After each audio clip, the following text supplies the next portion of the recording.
Hello, everybody. Today we're going to be doing a tier list on every single European country flag. So let's begin with the first European country, alphabetically, Albania. In my opinion, Albania's flag is a solid A tier. The double-headed bird or eagle, the double-headed eagle on their flag shows a lot of creativity and originality, and it also looks amazing. Now, the same can't be said for Bosnia and Herzegovina, which I am putting in the C tier. Now, the reason why I'm putting it in the C tier is because it doesn't look quite right.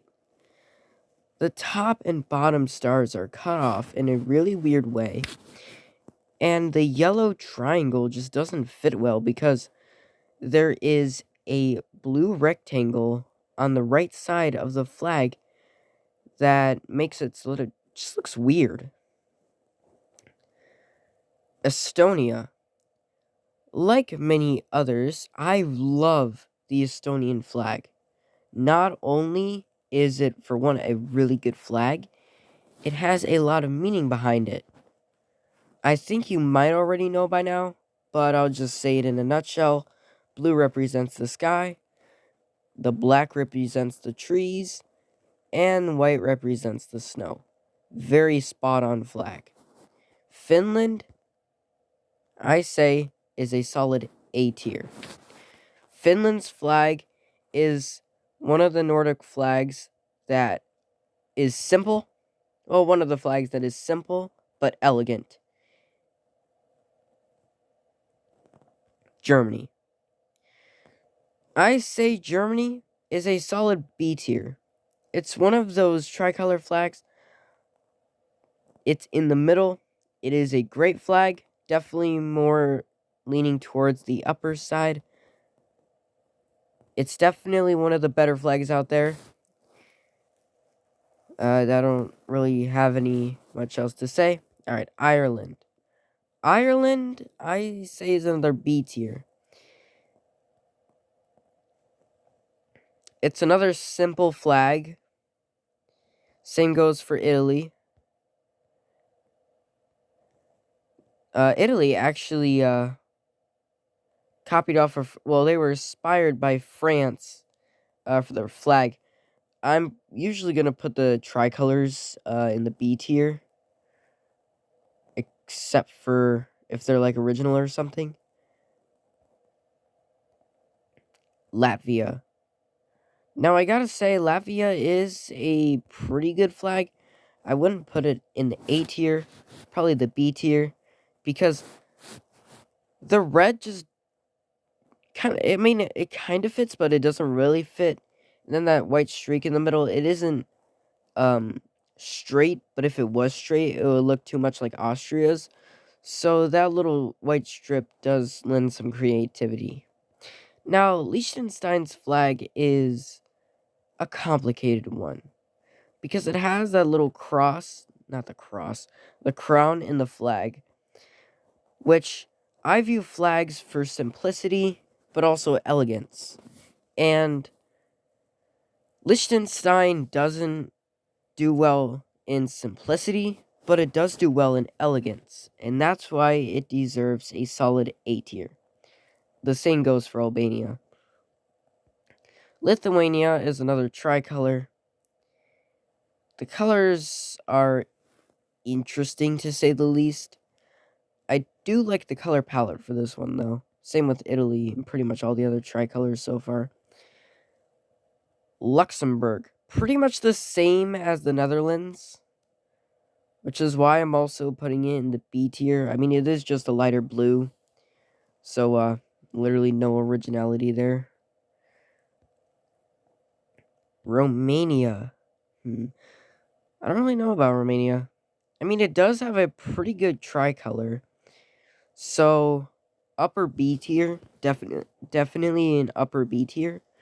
It is the exact same as Chad, so, Russia. So, Russia is a pretty interesting flag, the fact that it doesn't have the white in the middle.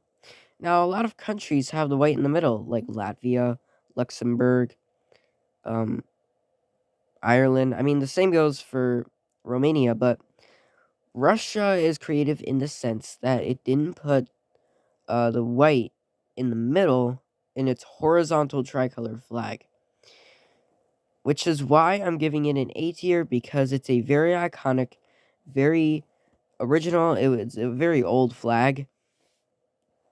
I think it was developed in like the 1700s or something. But it's a very nice flag, very simple, much like these others, but I'm putting it higher because it has a bit of creativity to it. Now, Serbia, I'm also putting in the C tier because while it is elegant, it's very complicated. And flags are supposed to be about simplicity, and like I ranked Albania and Liechtenstein, they have those elements, but the elements are actually pretty easy to implement. I mean, the double-headed eagle is very hard to do, and the crown on Liechtenstein isn't really that hard to do. I mean, you can literally just do the outline. You don't really have to do the entire crown itself. But the reason why I'm putting these in the A tier and putting Serbia in the C tier is because these countries have very simple and elegant quantities with their coat of arms, I call it. They only have one or two colors on them. Well, Serbia has, I don't know, like four. I don't know why I moved Italy down. So that's why I'm putting Serbia in the C tier, because while it is a pretty alright flag, I mean, it is a good flag, but definitely putting it like the upper C tier. Now, Slovenia is another one of those complicated flags, but it isn't as complicated as Serbia's, so I'm going to put it in the B tier. Sweden. Sweden is another great Nordic flag, and it deserves a spot in the A tier in accordance with Finland. Now, the Netherlands is a really nice and original flag. It's actually the original of the originals of the tricolor horizontal flag. Their colors are done very well. It's very simple, much like Estonia's, which is why it deserves a solid S tier. The United Kingdom, another very elegant and very, well, I wouldn't say simple. I mean, it is kind of simple, but it is a bit on the more complicated side. I don't know, but it is a very elegant flag and very symbolic, as it represents the different constituent countries of the United Kingdom, including England, Scotland, Northern Ireland, and not Wales, because the dragon would just make everything weird. Anyway, Spain. So Spain is another one of those complicated flags. However, because of its originality, I mean, Serbia's flag was done really recently, but Spain's is probably one of the oldest. No, wait, no, I'm talking about a different flag. This flag was actually designed fairly recently. It has those very complicated qualities that I assumed with Serbia. They basically have the same qualities at the fact that they have multiple colors and can't really be seen or, drawn from memory by a child or something. I mean, in most simplified versions of Spain, the coat of arms is removed, but I don't really know. I'm putting it in the upper C tier, maybe between B and C. I don't know. It's either a very high C tier or a very low B tier.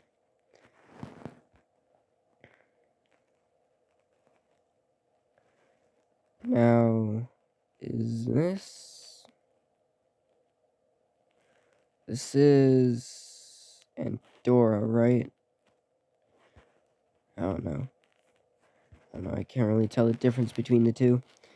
So Moldova and Romania have close connections. No, wait, this is Andorra, not Moldova. So I gotta say, I'm putting their flag in the upper C tier. I know I'm kind of being harsh on the flags with coat of arms. And the reason why is because flags are supposed to be a symbol that you can see from far away, and also people sew these flags. So yeah. So that's why I'm usually putting flags with coat of arms in the upper C tier. And Moldova is one of those examples because for one, it has words on them. Not Moldova, Andorra. And it's just plain very complicated and not a very good flag in my opinion. I mean, it does have symbolic quantities, but it is not really a particularly simple or elegant flag. I mean, it is kind of elegant, but not really simple in my opinion. Now, Austria is another B tier flag. It's another one of those simple tricolors. Very nice. Belarus. Now, Belarus did it pretty simple, except for that little pattern in there. Now, that pattern actually symbolizes something, which is good. It isn't as complicated as many of the flags, so maybe put it in, like, the B tier or something. This flag is actually wrong because, in 2012, the Belarusian flag was changed so that the red and the green was a bit more dulled for some reason. I don't really know. Belgium. Now, Belgium is, interesting. It basically is the same as Germany, except flipped, and the red and yellow were flipped. It's kind of the same as Germany in a way. I kind of like it. Bulgaria is the same tricolor, stuff like that. I'm usually putting tricolors in the B tier. Normally because they're very simple flags, they're elegant ones. Actually, I'll move Russia's flag down because, well, I said about their old flag. I mean, a lot of the other flags are really old too, like Bulgaria's in a way. And putting Russia higher for that reason, and putting Bulgaria in B, even though they had an old flag, is just plain unfair. So, like that. Oh, jeez. All right, Croatia. Another upper C tier flag. Now, the reason why I didn't put Slovenia in the upper C tier is because while they do have a coat of arms, the coat of arms is very simple. So, if you could see, I mean, it is complicated, but it isn't that complicated like a lot of these flags right here. Denmark is another great Nordic flag. Pretty much all the Nordic flags are good flags. France is getting an S tier for originality and elegance, and I also love the colors. Greece. Greece used to have an amazing flag with the cross and the crown. Now it's pretty good. Nice B tier. Nothing much. I do like the cross on it though. It really adds a lot to it. Probably paying homage to its original flag. Hungary, another B tier tricolor. Iceland, same as the other Nordics. Now, Kosovo is getting our first D tier because it puts the map on the flag. Now, usually, people sew these flags and stuff, but in the case of Kosovo, if a child wants to draw Kosovo and map by memory, they have to learn to draw the map of Kosovo, and Yeah, I don't really think that's a really good idea. The flag of Malta is a solid B tier. Um, the coat of arms is it's questionable, but the coat of arms is so tiny that if a kid were to draw it, they could just draw like a gray circle there, and it would still be the same. It isn't as prominent a coat of arms as the other flags, like Serbia's or something like that, but still a coat of arms. And yeah, so this is Moldova. Moldova is pretty much getting the same as Andorra in the sense that it's extremely complicated. Now, Monaco. I thought that was Indonesia for a second. Getting a B tier. Now, Montenegro's flag is pretty cool. It pretty much has the same qualities as Albania, but I am going to move it down a tier because it is using a lot of complicated colors and stuff. So I'll move it down to a lower B tier. Now, North Macedonia's flag is really cool. I love it. Probably one of my favorite flags. S tier. I love the sun effect. I love how it's original. It doesn't feel that too far away from all the other European flags, and it's just awesome. Norway, pretty much the same as all the other Nordic countries. Poland is basically just the same of Monaco, but flipped. Portugal, man, there are a lot of upper C tiers. I'm not really a big fan of coat of arms on flags. Like, I know that it's a symbol of a country, that it means a lot to the country, but I don't really like how it steers you away from the flag itself. Because, for one, flags are supposed to be viewed from a distance. If you have a coat of arms, if you view it from far away, it just looks like a dot and gibberish. So, I don't really know what to say about this, but you can put a coat of arms on your flag, but don't make it too complicated. I mean, in my Republic of Medora flag, I did put a coat of arms, and it's pretty much the same of these guys, but it isn't as complicated as many of these flags. It is pretty similar to that of Moldova's flags, so if I were to put it in a flag tier list, I'd probably put it in the C tier also. I don't know.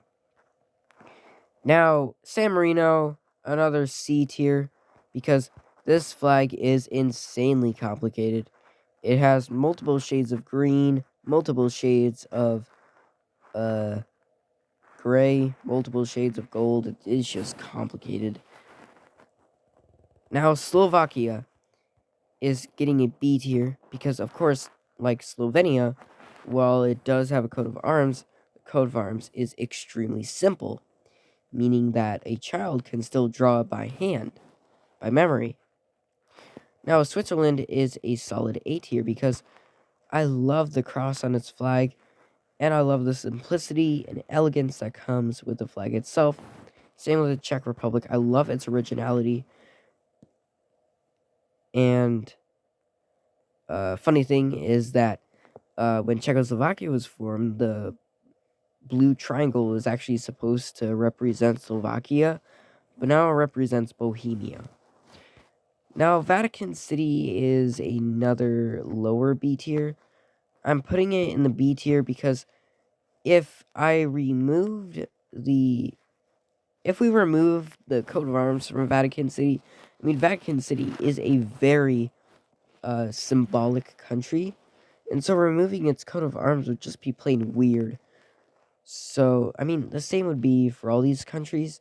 I guess I'll move some of the countries over to the lower B tier. But I'll leave the countries that I think are the most complicated out, like San Marino and Serbia, out in the C tier. Because these flags do have a lot of symbolic value. Of course, these flags too. But they have way more simplicity to them, unlike these two. I mean, Moldova does have a bit of complication, and so does Spain, but it isn't as much as San Marino and Serbia. Now, the last flag that I have on my list is Ukraine. Now, Ukraine is getting an upper A tier because it is another flag that symbolizes their landforms, I guess. The blue is to represent the sky, much like Estonia's, but the yellow is supposed to represent the wheat fields, which I think is pretty solid as a flag. So these are all my rankings. I got way off track there. So in S tier, we have North Macedonia, Estonia, the Netherlands, and France. All these flags are very simple, very elegant, and have a lot of originality with them. A tier is Ukraine, the United Kingdom, Albania, Liechtenstein, Norway, Denmark, Finland, Switzerland, Iceland, Czech Republic, and Sweden. All these flags have a lot of things in common in that they are simple and elegant, but they aren't quite as elegant as the S tiers because they do have a lot of originality, but they aren't just as good as the S tier. Now, the B tiers are Russia, Romania, Germany, Hungary, Poland, Belgium, Bulgaria, Latvia, Austria, Belarus, Greece, Luxembourg, Ireland, Malta, Lithuania, Monaco, Slovakia, Italy, Montenegro, Slovenia, Vatican City, Portugal, Croatia, Moldova, Andorra, and Spain. All the countries in the B tier usually have something in common, that they're very simple and elegant, but they aren't really good at the original pace. I mean, like, countries like Malta and Montenegro are in the B tier because while they have good design, they're a bit complicated. And same with Vatican City. Now, in the C tiers are San Marino, Serbia, and Bosnia-Herzegovina. These flags are alright, but they can definitely have some improvement to them. While they do have a lot of symbolic value to them, I do still think that they don't really need to be quite as complicated as they are. But that's just my personal opinion. And of course, this doesn't mean that they have to change the flag just because some random guy just rants on them. Of course, the D tier is Kosovo. I think putting the map of your country on the flag is not really a good thing to do, because while kids are trying to draw it, and of course they have to draw the map of Kosovo, and besides, Kosovo isn't really a recognized country either. It's only recognized by 100 UN members. I don't really think that really has anything to do with it, but it definitely is the worst flag on this list. Speaking of favorite, my favorite flag on this list is definitely North Macedonia. It is hands down my favorite flag on this tier list. It just has so many good qualities, like the sun. It's very original, and it's just extremely elegant. The most elegant flag out of all. So that's all the countries made in a tier list. Hope you guys enjoyed watching, and I'll see you guys in the next video.